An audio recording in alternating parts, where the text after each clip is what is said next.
We live in the age of information. Events are transmitted to the palms of our hand 24 hours a day.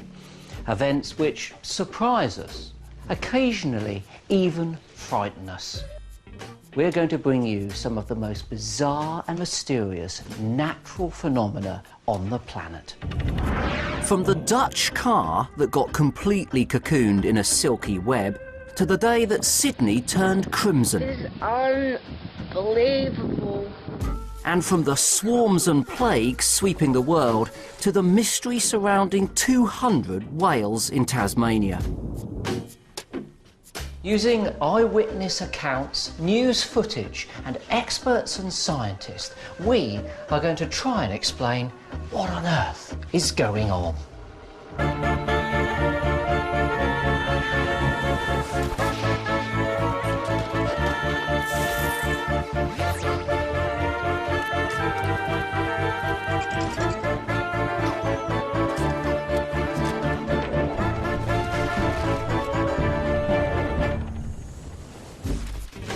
Right then, for our first set of weird events, we're going to witness firsthand what happens when creatures behave in bizarre and surprising ways.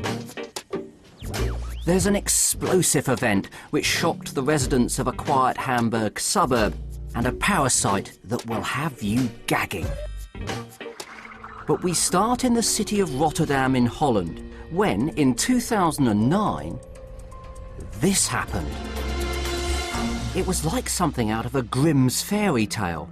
Look at it. The poor owner of this red Honda had something much worse than a parking ticket stuck on his car. And it didn't stop there. Everything was entangled in this mysterious web.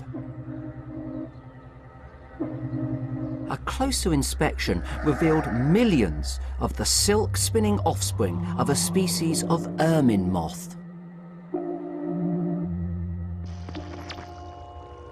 So what were so many caterpillars doing wriggling over the surface of this thick web? Well, Dr. Ray Barnett is a moth expert from Bristol Museum. Can he explain this extraordinary event?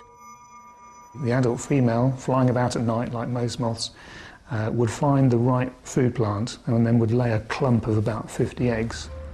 Tiny little caterpillars hatch out, and then they will start to move about and find some food. And that's when they start to form webs.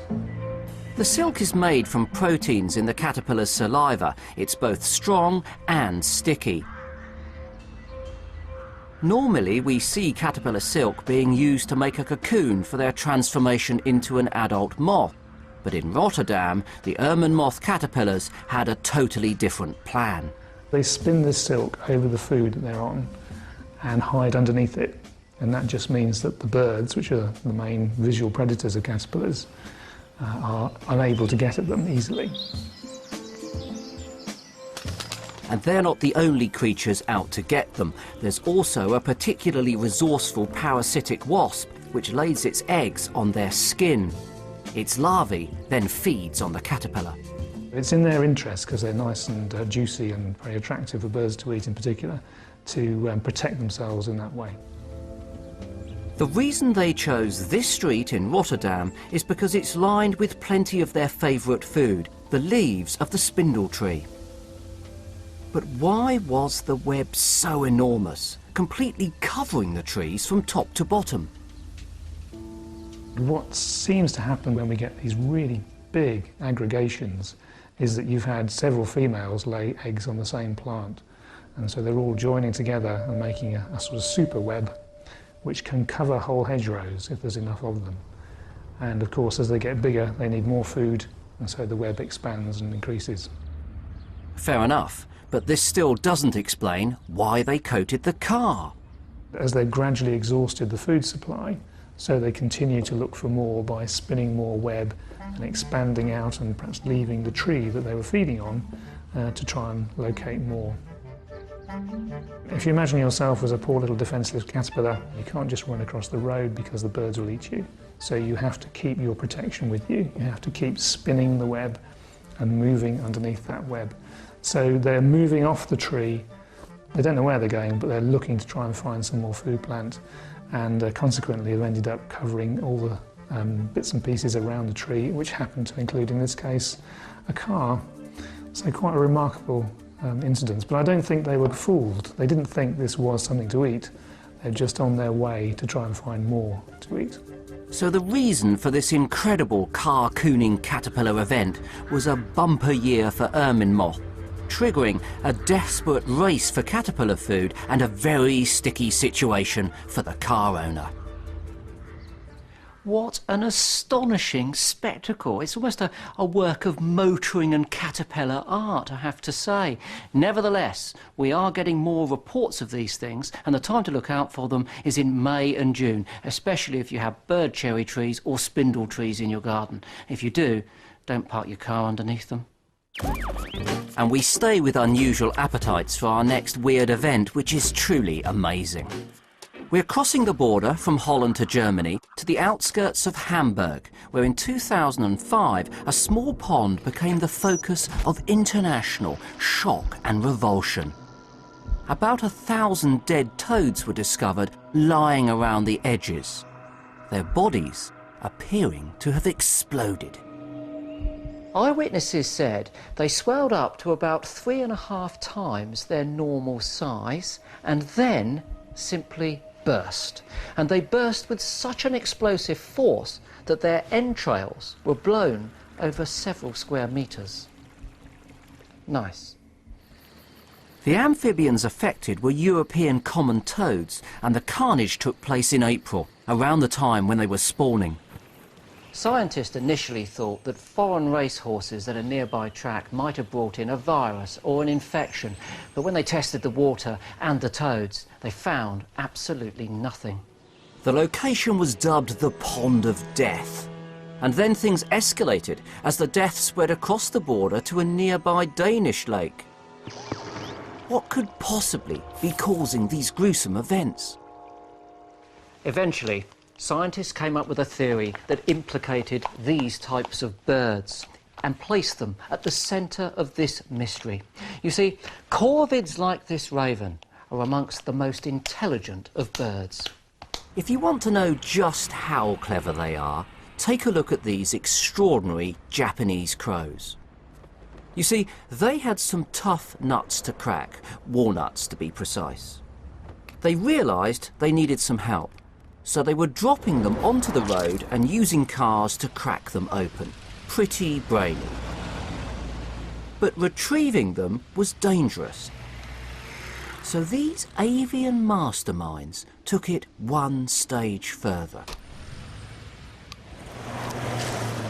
Just look at this.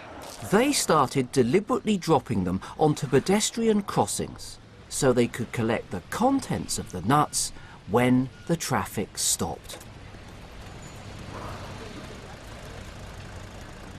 Come on, that is pretty clever. But what have highly intelligent birds got to do with exploding toads? Well, when scientists examined the corpses of the toads, they found a couple of interesting things. Firstly, a tiny beak-shaped mark just above where the toad's liver should be. And then when they looked inside, they found that the liver was missing. And what it appears that had happened is that the local crows had learned to peck the liver out through the body of the toad and thus avoid its toxic skin. No one knows how they learned where the liver was located, but we do know that toad skin is so poisonous that many animals can have a fatal reaction to it. But the liver is so nutritious, it's worth working out how to extract it safely. Now, when toads are attacked by predators, their natural response is to swell up and make themselves as big as possible, so it looks as if they'd be impossible to swallow. But of course, with the liver missing and without a diaphragm, those lungs just swelled and swelled and swelled until in the end they simply exploded.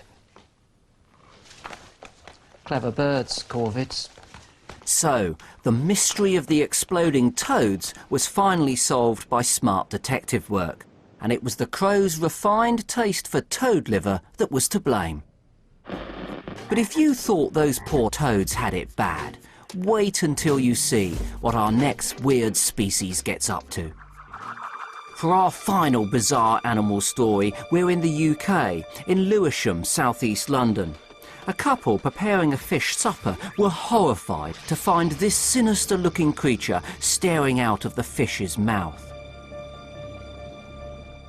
Fishmonger Donna Corley was also mortified when she found one of these creepy-looking creatures in her fish. I was absolutely shocked to see it because I didn't know what it was. It just, well, it's not normal really, is it, to go home and find that in a fish's mouth? They look like maggots to me. Not very nice to look at all. These animals are turning up in fishes' mouths all around the world, and the reaction is always the same, one of repulsion and loathing. And it may look like an ordinary fish tongue. It's segmented, looks almost like a beetle, but if you look closely, it has little feet that move around, and the tongue looks like it's walking. And the first time that we saw this, we were really freaked out. So what exactly are these things, and why are they lurking in the fish's mouths? Dr. Tammy Horton is a marine biologist who has studied these unsavoury members of the isopod family, and their habits might make you gag. All of these isopods have been called tongue biters. What happens is a larval isopod will infect by crawling under the gill cavity and settle on the fish's tongue. Now, it has very sharp claws that enable it to grip onto the skin of the fish and to grip underneath the tongue and into the flesh. It will stay there and grow by blood feeding on the host. So it just chews away at the skin or part of the tongue and starts to feed from the arteries of the fish. I've seen parasitized fish with no tongue left. So the isopod itself becomes a replacement tongue for that fish. The tongue is completely chewed away and eaten up. You can see the 7 pairs of legs. Each is armed with a strong dactyl, which is like a claw, and it's these which the isopod uses to cling on to the fish's tongue. They do cling on to your finger. They grip on. And you can hold them upside down, and they'll hold on with just one claw. They're that sharp and that strong. Although they cause quite a lot of horror seeing something like this, these are all members of the order Isopoda. They're very wide-ranging. They live in seaweed, they live on the seashore, they live in the deep oceans, in trenches, and also in your back garden. You see, woodlice are probably the isopods we're most familiar with. You can find them all over the world. There are around 40 different species in the UK alone. And when you look at them, the family resemblance with the tongue-eating parasite is pretty obvious. But these two also have a big brother. The aptly named giant isopod, a scavenger found at the bottom of our deepest oceans. This animal can walk along the seafloor quite happily and quite fast. Like the parasitic isopod, it has strong mouth parts which can be used for crushing and tearing at flesh. I wouldn't want to put my hands anywhere near this guy's mouth. Impressive though this giant relative is, it's the habits of the little tongue biter called Cymothoa that provokes the strongest reaction. To me, to find one of these parasites inside a fish's mouth is a moment of joy and elation because they're quite rare. But for someone who is buying a fish in a fishmonger's, to find one of these is probably the complete opposite reaction. It's one of horror and disgust. Well, you might think, what a horrible thing, but then equally you'd have to admit that that tongue-biting parasite is a triumph of evolution. All of the adaptations it's made to survive inside its host. And when you think about it, it's easy to see where sci-fi writers get inspiration when they want to come up with their next species of alien. Each of these bizarre stories show the extremes creatures will go to just to find their next meal. Whether you're cocooning a car in your hunt for leaves, detonating toads by pecking out their livers, or replacing your host's tongue as you drink its blood. We might find them weird or repugnant, but for the species concerned, it's a perfectly natural solution to a problem. Top marks. Now, if the little things in life can have so much impact, wait till you see what happens when we move on to the really big stuff. Our next couple of weird events are storms, and I can guarantee you won't have seen anything like them before. Coming up, we'll be finding out what made one of the world's most iconic cities look like it was built on another planet. But before that, we travel to Switzerland, to the small town of Versoix. This pretty Swiss quayside on Lake Geneva is popular with tourists, and in the summer, it's an idyllic spot. But on January the 26th, 2005, the locals woke up to a surprise. You see, overnight their quayside had been transformed into a strange, eerie and beautiful natural ice sculpture. One local resident recorded what has to be one of the most extraordinary dog walks they've ever taken. Everything was coated in a thick glaze of ice, up to 10 centimetres deep.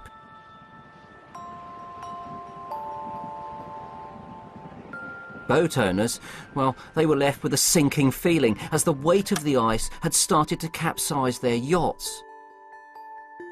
And some car owners, anxious to retrieve their vehicles, bravely tried to hack or melt them free. So what on earth had happened to create this astonishing scene? Well, the answer was actually simple.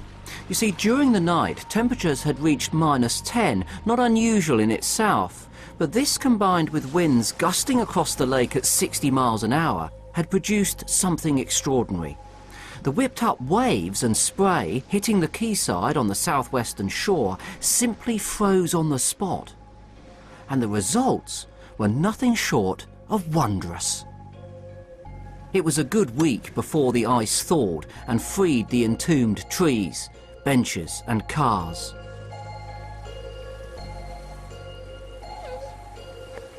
This was a true one-off event for the residents of Versoix.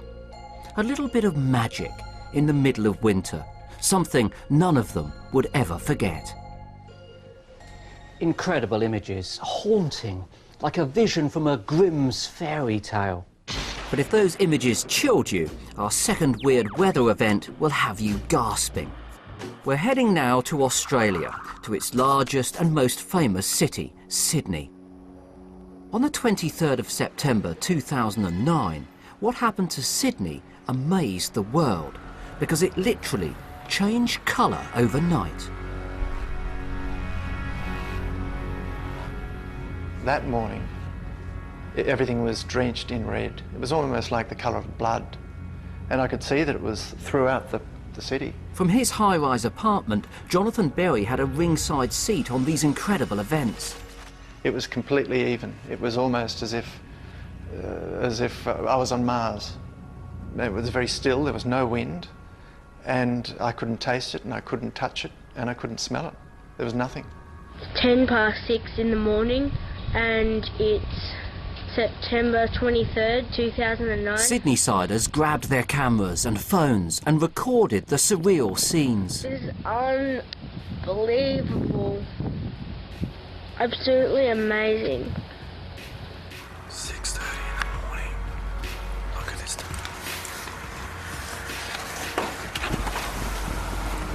I woke up and I was like, what is going on? This is, like the apocalypse, or it's like Armageddon has actually hit Earth, it was just out of this world, it really was. Nate Johnston documented a bizarre commute to work. This is 7 o'clock in the morning. It was really eerie, because I catch the same ride, you know all the scenery, and not being able to see anything in front of you was, it was almost a bit freaky. 7:20. The fact that the visibility was reduced to almost about 15-20 metres in front of you. I couldn't even see the harbour bridge until we were practically under it. It was really weird. What had happened? How did Sydney become like the surface of Mars overnight? Well, the answer lay 2,500 kilometres away, deep in the heart of Australia's outback. Dust, iron-rich and deep red. This is what had caused Sydney's extraordinary transformation. Here, dust storms are just part of life, but this event was really on a totally different scale.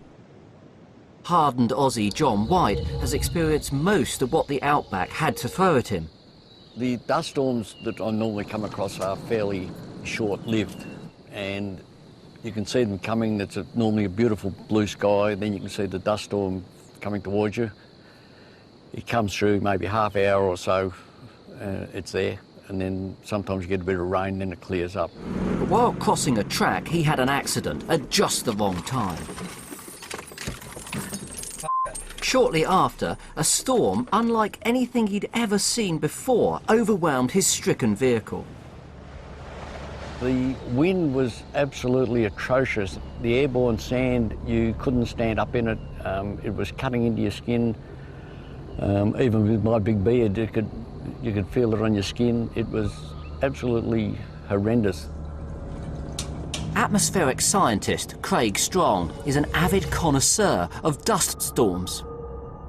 I reckon a good dust storm is one you can taste. You know, so you can taste it in your mouth, you can roll it in your teeth, and you can say, yeah, that's about 10 microns in size. You know, that's a good dust storm for me. Craig predicted its arrival. He'd been watching events conspire over the weeks and months leading to the storm. We had floods in January bring new sediment into the inland parts of Australia. We had droughts in the arid and the semi-arid areas of Australia, putting the vegetation cover under stress. And then we had a really intense cold front move through, which created very strong winds. All the conditions were right to produce an incredibly large dust storm. 16 million tonnes of frenzied dust was now being whipped into the air. At the height of the storm, visibility where I was around the truck was less than a metre. And if I had have walked over the sand dune, I can just about guarantee I would never have found my way back to the truck. At source area, the wind speeds were up around about, they varied from 70 to 90 kilometres per hour. It feels like sandpaper. I had my beard pulled up over my nose and eyes and just trying to protect my face when I was out in it. Yeah, it was unbelievable. This was the mother of all dust storms, 600 miles long and 300 miles wide, a monstrous cloud the size of Spain rolling across Australia. As it travelled across the country, stunned Australians recorded the incredible spectacle. That's absolutely amazing.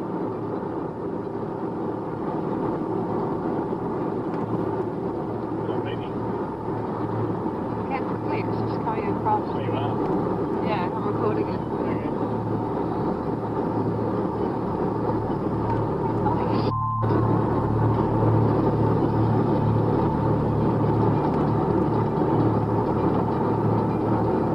going to get really dark soon, isn't it? What was amazing about the amount of dust we were seeing was just how dense the dust was. You know, the visibilities were roughly about 1 kilometre. Now, to put that into context, you would have to go to the source areas normally to get that sort of level of dust concentration. It's just got blacker. Oh my gosh. I think we better go outside, Ted. Yeah. Oh, that is horrible. When it reached Sydney, less than 24 hours later, the intensity of the storm stunned everybody. From country to city, people woke up this morning to an eerie red haze, the likes of which many had never seen before. It was all due to a dust storm. Everything is red. So if you look around the streets, it's just red. I mean, this isn't some sort of camera error. I mean, that's what everything looks like. Another thing, radio stations keep playing music that's related to dust. So we have Dusty Springfield and Slim Dusty all blaring over the radio this morning. I just don't know what to do with myself. Dust storms are not unusual in Australia, but this was by far the biggest since records had begun. It also travelled the furthest and caused the most disruption. It was phenomenal, you know, and being able to witness such a phenomenon, I don't think I will in my lifetime again, to be honest. I've never seen anything like this at all. I know that there are dust storms in South Australia, in Western Australia and in the centre, but that's a long, long way away from Sydney. Being here when the dust storm rolled through was quite a privilege. You know, it was really quite exciting. We now realise that we're actually sitting on the edge of a very large desert, and we can, as city dwellers, be impacted by these very large dust storms.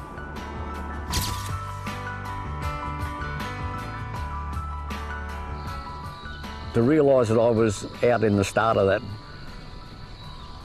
it was amazing to think that where I was, that storm went that far. Yeah, it was absolutely phenomenal. So that dust had travelled 1,500 miles from Sydney. But you know what?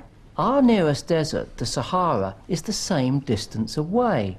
Once in a while, an easterly wind will blow a sandstorm out into the Atlantic, where a westerly wind will pick it up and blow the dust to the UK.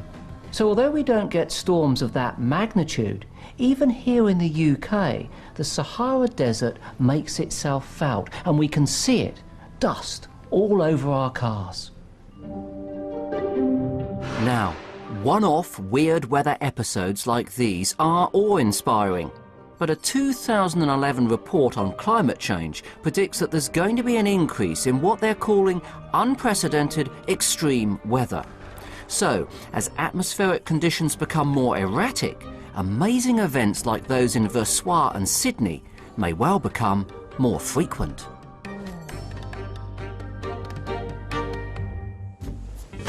Now, the next weird events we're going to bring you have unusual weather as their root cause, with results that are for many the stuff of nightmares. It's plagues and swarms. From the beetle invasion on a remote Colorado mountain to a plague truly the size of Wales, creating havoc in its wake.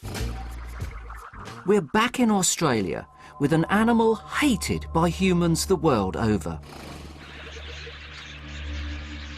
It's 1993 on a farm in southern Australia, and a desperate farmer is battling a mouse plague of biblical proportions. Oh, they're in my feet! She's determined to save the pigs she knows are besieged in the shed by hundreds of thousands of mice.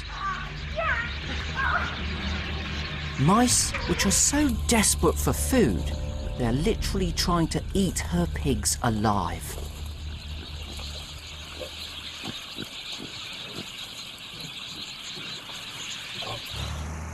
That was 18 years ago and set a world record for the worst mouse plague ever recorded. But unfortunately for farmers all across southern Australia, 2011 is looking like it's going to be another terrible year for mice. New crops have been devoured across South Australia, Victoria and Western Australia in the worst mouse plague in almost 2 decades. Ian Cass from Loxton, South Australia, is on the front line of this latest plague. He keeps 650 sheep on his farm. Feeding that many animals keeps him busy enough. The problem for Ian is that he's also inadvertently feeding millions of tiny mouths.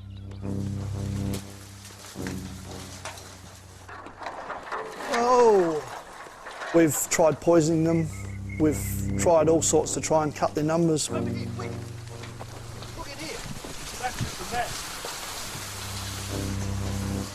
numbers in here.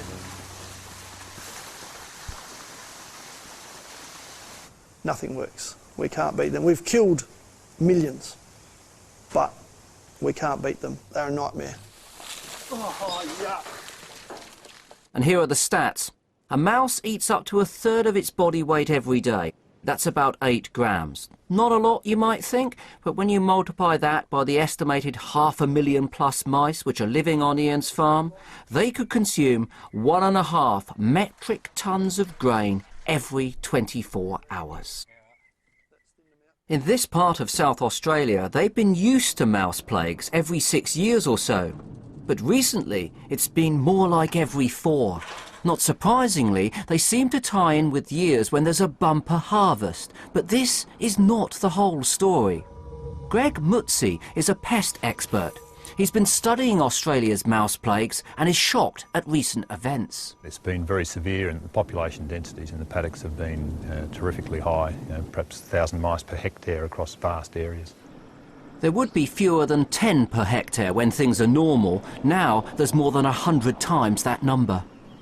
Mice have a fairly well-defined seasonal breeding pattern. They start breeding when the crops mature in September, October. They breed until the crops are harvested. Then they feed on whatever grain is spilled at harvest. At that time, they run out of food, they stop breeding, and they usually have a population crash. Greg thinks that part of the problem is that changes in the way farmers grow and manage their crops now mean there's more food left in the fields during what should be the lean times. So why was 2011 such a bumper year for the mice? This last season we had a fantastic season. We had above average rainfall and exceptional crops. It was really good. There was plenty to eat, and this, combined with a mild winter, meant perfect conditions to kick-start a plague. They can breed at 6 weeks of age and pump out a litter of about 6 every 3 weeks. And usually very few of them survive. But during these mouse plagues, because of the abundance of food and the fact that they outnumber the predators so vastly, you get much higher juvenile survival, and the rate of increase in populations is dramatically higher. Now, mouse plagues are strange enough in themselves, but there is something particularly weird about them. The strange things about house mice is that although they've got almost a global distribution now, the only places where they cause these massive mouse plagues appear to be in Australia and in Western China. So let's get this straight. There are house mice all over the world, but what's extraordinary is that they're only plaguing in 2 countries. Why? Why would this be happening? The reasons are still a mystery. But in Australia, it could be partly due to the fact that house mice are an invasive species, introduced by European settlers in the late 1700s.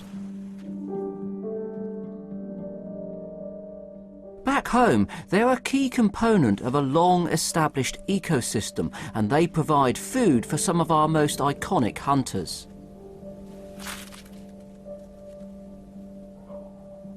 But here in Australia, they have few natural predators and little direct competition from the local wildlife.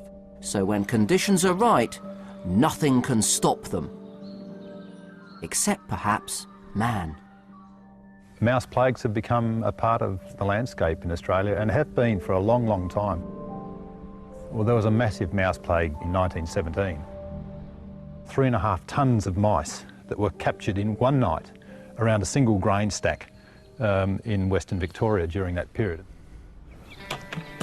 These days, there isn't the manpower to kill them by hand, and Ian has to resort to poison. Now, I'm never keen on killing animals, but here, I have to admit, there really isn't much choice. I estimate, and it's only my estimation, but we'd have to have killed well over 1 million out here already. You're sort of starting to see bodies starting to appear on the ground. But there are some unpleasant side effects. How do you describe the smell of 1 million dead mice? It stinks. The events of 2011 have equalled Australia's worst ever mouse plague. They're munching their way through, an estimated $1 billion of grain. Horrific times there for those Australian farmers, but I have to tell you, things are very different in the UK when it comes to house mice like these. You see, they've been so relentlessly persecuted by man that they're no longer very common. So if you have a mouse in the house these days, it's far more likely to be a wood mouse that's come in from the garden. You can tell them apart easily. Wood mice have much larger eyes, larger ears, a longer tail, and they're perfectly white on their underside. So, whilst they're plaguing in Australia, in UK homes, house mice are in short supply. For our next Weird Animal event, we feature a little creature with an altogether more endearing public image. The colourful little ladybird. Loved by gardeners because of their enormous appetite for aphids. Their popularity is reflected in their collective name, a loveliness of ladybirds. But in America in 2009, visitors to the mountains of Colorado were confronted with this. We came upon a tree that looks like it has red bark. Only thing is, that ain't red bark. It's certainly not, and not so much a loveliness, more of a smothering scarletness. Tens of millions of these little crimson beetles were crawling all over the trees and plants. Visitors and residents alike were confused by the sheer scale of the ladybird invasion. Oh my God, they are everywhere. They're going to start attacking us. This is unbelievable. You can see them all over here covering the trees, the rocks. Looks like somebody's just taken a bucket of tomato juice and splashed everything. From the mountains of California to the Rockies of Colorado, it's normal to see ladybirds gathering together in August to mate and then to hibernate. But this gathering was on an unprecedented scale. So what was going on? Well, it turns out that 2009 was a red-letter year for these colourful little members of the beetle family. A wet spring followed by a soggy summer meant a bumper year for aphids. These tiny insects reproduce at an alarming rate, and more of this ladybird food means more ladybirds, lots more ladybirds. By 2009, in August, ladybird numbers had reached astonishing levels. The resulting massive mating and hibernation gatherings were truly a unique and wonderful spectacle. But the next weird gathering of insects is not so benign. In fact, it's one of the most destructive forces in the invertebrate world. We're back in Australia, where in 2010 the country was hit by a plague, which was both uncontrollable and unstoppable. Swarms of locusts are sweeping across rural areas in the Australian state of New South Wales. Up to 1 billion locusts in a swarm moving over an area twice the size of the UK were sweeping across parts of southern Australia and creating mayhem.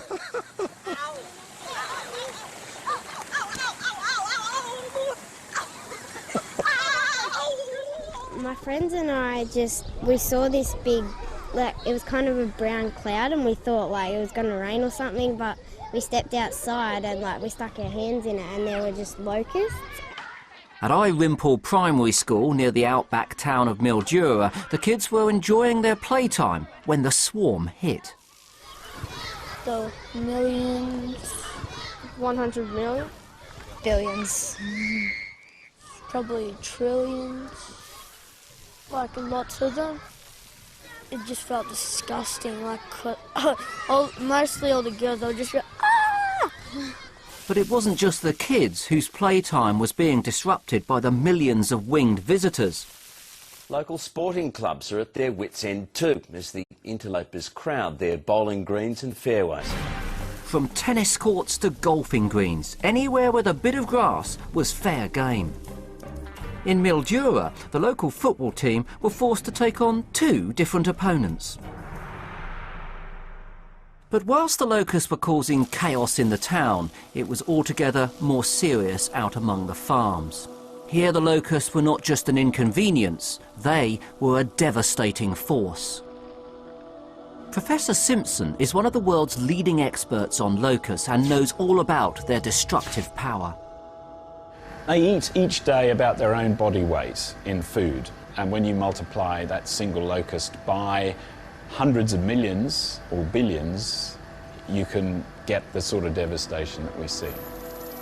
But what's really weird about locusts is that they all start life as a harmless little grasshopper, one who shuns company and prefers a solitary life. It's true, they prefer to be on their own. So what could possibly change them from shy singleton into a voracious, gregarious plague insect? When conditions favour a large build-up in population, for example after rain, and then they get brought together by food in their environment, they flip from being shy, solitary animals into being actively aggregating, potentially swarm-forming creatures. And we wanted to know, why do they do that and how do they do that? That's the key to being a locust rather than being a normal grasshopper. The prof had a theory that it was something to do with being in close contact with other locusts, and so they set about testing this theory in a rather unusual way. So we sat for many, many hours in hot rooms, tickling locusts on different body parts with a paintbrush and then measuring their behavioural change as a result of that. And we found that touch alone can cause a locust to switch very quickly into the swarming form. They found that the touching releases a hormone similar to serotonin, which we associate with pleasure, and it's this which triggers the change from grasshopper to locust. But our locusts are just wingless hoppers at the moment, and they move across the country as a kind of marching, hopping army.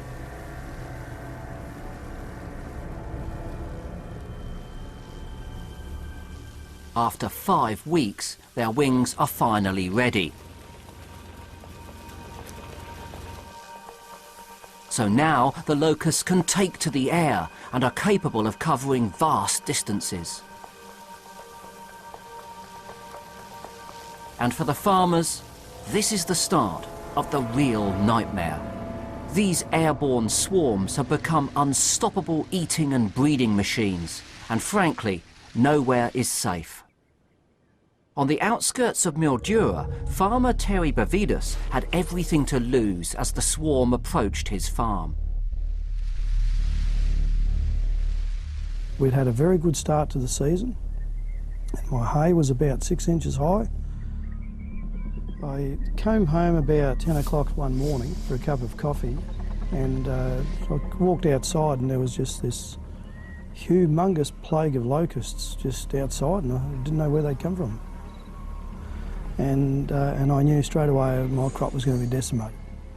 There was about 5 or 6 locusts hanging off each strand of hay.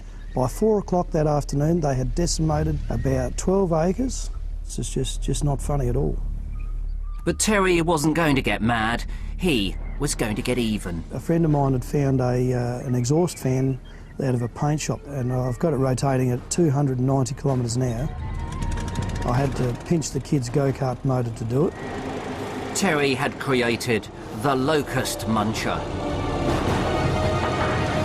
And it was payback time. I was getting rid of hundreds per second. I couldn't tell you how many. A friend of mine, Mick, he called me the Nutty Professor. Every single person that went past laughed their head off. So, hey, it works. Terry's Mad Max solution might have helped to save some of his crops, but the plague continued moving relentlessly across the country, gobbling up field after field of precious crops. Meanwhile, back at Sydney University, Professor Simpson had made a remarkable discovery about what was driving their insatiable appetite. The locusts were actually craving protein. And the nearest source of protein within a locust swarm is the locust in front of you. So cannibalism drives mass migration in these swarms. They're on a forced march, if you like, to avoid being somebody else's lunch, but chasing the lunch in front of them. The cannibalistic tendencies of these insects did little to endear them to the residents of Mildura, who were capturing their locust encounters on camera. Driving, it's hard to tell the road from the locusts. Yeah. My mum hated that because she'd have to get like a car wash like once a week because of those locusts. The dogs liked them. They just, because when they splattered on the car, they just licked them off. Australia's 2010 locust plague lasted 12 long months. It covered 190,000 square miles, and apart from the inconvenience, it was estimated that it cost Australia's farmers $2 billion. It's not surprising those locusts cover such vast distances. What more motivation would you need than your nearest neighbour arriving and then turning cannibal to eat you? We'd all move on, wouldn't we? The trigger for all of these plagues was an abundance of food. The mice benefited from a record harvest. For the ladybirds, it was a wet spring that meant huge amounts of aphids. And the locusts benefited from a bumper start to the growing season. When these tiny creatures mass together, they become greater than the sum of their parts, often with dramatic results. For our final weird events, we're heading down to the beach, where we'll be seeing what happens when sea creatures end up in the wrong place at the wrong time. From the crabs that were found in their tens of thousands on a UK beach, to the baffling event involving 200 whales in Tasmania. But we start in the UK, where in 2010, visitors to a West Country beach were greeted with a scene of total devastation. Starfish were lying dead in their thousands, for no apparent reason. These familiar sea creatures are not actually fish at all. They're echinoderms, related to sea urchins. So they're unable to survive for long out of the water. But what on earth caused this many to wash up dead on a single beach? The answer lay in an unfortunate combination of events. You see, the starfish had just been mating. Each female produces up to 65 million eggs in a season, and they prefer to do this in shallow water. The starfish were weakened after breeding, and a nasty Atlantic storm simply washed them up onto the beach. Battered and exhausted, they were unable to make their way back into the sea, so they dried out and died. The sad result was actually totally natural, but nevertheless was upsetting for everyone who witnessed it. Staying in the UK, just 10 months later, on January the 4th in 2011, Thanet in Kent played host to another grisly scene. This time, the bodies of 25,000 velvet swimming crabs literally carpeted the beach. Now, there are over 5,000 different species of crab in the world. They all use gills to breathe, but some can live on land as well as in the sea. But velvet swimmers are strictly underwater species, and being on the beach is a death sentence. So why on earth did thousands end up like fish out of water, lying dead all over the beach? Well, unlike the poor old starfish, the answer lay not below the water, but above it. Britain was in the grip of an unusually cold winter, and the weather was having a chilling effect on the ocean too. The crabs simply couldn't cope with the severe cold and died of hypothermia. Admittedly not a pleasant end for them, but it was a lifeline for the seabirds, who were also suffering in the cold temperatures. Fortunately for both the starfish and the velvet swimming crabs, numbers recovered very quickly, and there were no long-lasting effects on their species. For our final weird event, we're heading into uncharted waters with some much-loved creatures whose lives hold so much fascination for us, but also many mysteries too.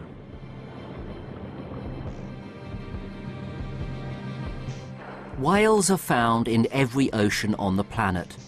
The size of their brains rivals that of primates. These are complex creatures which have evolved to navigate our seas and make epic migrations. So why on earth would such an animal do this? The northern bottlenose whale remains some distance upriver. The time for rescue teams to move in is getting ever closer. January the 19th, 2006, and all eyes were on London as a northern bottlenosed whale turned up in the Thames. Rescuers battling to save the whale stranded in the Thames say the next few hours will be critical to its survival. This creature would normally be found in the depths of the North Atlantic. So what was it doing in the middle of our capital city? It's likely that this young adult had simply got lost and was trying to reach Atlantic waters, but heading west up the Thames wasn't going to get it anywhere. Rescuers eventually stepped in and winched the distressed and exhausted whale onto a barge. We're now moving it out into the centre of the Thames. The crowd obviously is going crazy because it's been a long, long ordeal here for the poor creature. But despite their best efforts, on the journey back down the Thames, the whale sadly died. Now, an individual animal making a mistake is one thing, but we are now heading to the Southern Ocean and to the island of Tasmania, where in 2009 a whole group of whales stranded on a quite horrifying scale. Rescuers are tonight trying to save the survivors from another mass whale stranding in Tasmania. It was March the 1st, and almost 200 whales were piled up along the Tasmanian beach. These scenes on King Island were horrible. Many already lay dead in what was one of the largest mass strandings of whales ever recorded. Volunteers flooded to the beach to try whatever they could to keep the remaining animals alive.